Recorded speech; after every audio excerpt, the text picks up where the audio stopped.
Elle a une chevelure de feu et une voix soul. 4 ans après la sortie de son premier album éponyme qui lui a valu de nombreuses récompenses, Sela Su remet la Belgique à l'honneur et revient avec Reason. Sela Su, elle avait 20 ans à peine quand, en 2011, elle sortait son premier album, voilà, où elle imposait cette voix puissante, écorchée. L'album a été un grand succès en France et en Europe, un album avec beaucoup d'influences soul, reggae, raga, un peu de hip-hop. Reason prolonge d'une certaine manière un tout petit peu ce premier album. Elle évolue un peu plus vers l'électro, sans en faire trop. Il y a ce contraste entre son aspect, son allure, et une voix rauque, pleine d'énergie, qui pousse jusqu'à la fêlure, la brisure, qui est dans la tradition plutôt des grandes voix soul.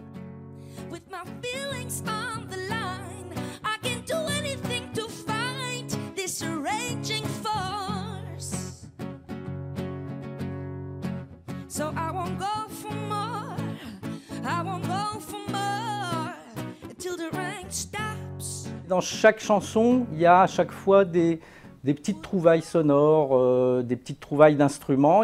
D'abord, il y a de vrais instruments dans la plupart des cas. Donc ici, c'est une trompette un peu lointaine. À tel autre endroit, c'est une guitare sitar qui rappelle un petit peu le son de Philadelphie des années 70, pardon. Ailleurs, il y a un piano comme ça qui vient en contre-champ, des pistes vocales. Voilà, donc c'est un disque qui, dans son ensemble, se révèle plus que plaisant en ce qui me concerne. Un disque plaisant donc, mais dont les ficelles pour plaire au plus grand nombre sont parfois un peu trop visibles. Pour y parvenir, Sela Su et ses producteurs font feu de tout bois. C'est un album varié, assez pop, mais qui, je trouve, a tendance un petit peu à se disperser.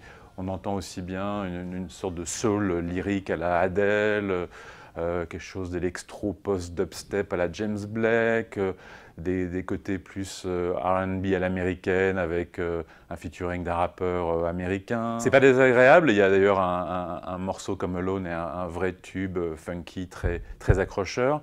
Mais je trouve que voilà, ça se disperse un peu. Il y a un petit tunnel au milieu de l'album qui dérive un peu vers une sorte de trip-hop, des ambiances un peu comme ça, atmosphériques, qui ne démarrent pas vraiment. Je crois que je préfère Sela Su quand elle est dans le dépouillement acoustique, comme c'était le cas d'ailleurs des fois sur le premier album. D'ailleurs, je conseillerais à tout le monde de jeter un œil à la session qu'elle a enregistrée live dans les rues de Zurich, où on la voit comme ça au milieu de la rue avec sa guitare chantant ce titre seule. Et là, vraiment, je la trouve vraiment impressionnante et vraiment touchante. Cet album, je le trouve finalement, en un mot, un petit peu artificiel.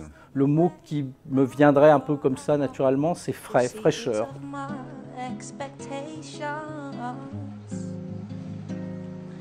They store all these feelings and they know where I came from.